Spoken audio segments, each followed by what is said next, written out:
નમસ્કાર મિત્રો, વિડીયોમાં તમારું સ્વાગત છે। જી હા મિત્રો, અત્યારે હાલ મોટા અને મહત્વના સમાચાર સામે આવી રહ્યા છે। તો મિત્રો સમાચારમાં વાત કરીએ તો સુરતમાં નેશનલ હાઈવે 48 પર કાળમુખો અકસ્માત થયો છે।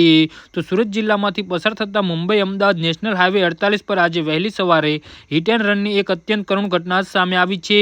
કોસંબા બ્રિજ પરથી પસાર થઈ રહેલા એક બાઇકને કોઈ અજાણ્યા વાહને પૂરપાટ ઝડપે ટક્કર મારી હતી। આ અકસ્માત એટલો ભયાનક હતો કે બાઇક સવાર બંને વ્યક્તિઓના રોડ પર ફંગોળાયા હતા અને ગંભીર ઇજાઓ થવાના કારણે બંનેના ઘટના સ્થળે જ કમકમાટી ભર્યા મોત નીપજ્યા હતા।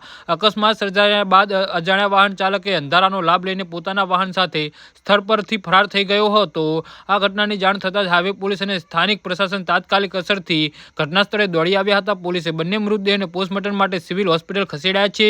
તેમના પરિવારજનોને જાણ કરવાની તાજવીજ હાથ ધરી છે અને હાલમાં પોલીસે અજાણ્યા વાહન ચાલક વિરુદ્ધ ગુનો નોંધીને હાઈવે પર લગાવેલા સીસીટીવી ફૂટેજની તપાસ શરૂ કરી છે, જેથી ભાગી છૂટેલા વાહનને ઝડપી પાડી શકાય। આ અકસ્માતના કારણે નેશનલ હાઈવે પર થોડા સમય માટે ટ્રાફિક જામના દ્રશ્યો સર્જાયા હતા। જી હા મિત્રો, તો આના વિશે તમારું શું કહેવું છે તો નીચે મારી કમેન્ટ બોક્સમાં જરૂરથી જણાવજો અને અમારી યુટ્યુબ ચેનલને સબસ્ક્રાઇબ કરવાની ભૂલતા નહીં। ધન્યવાદ।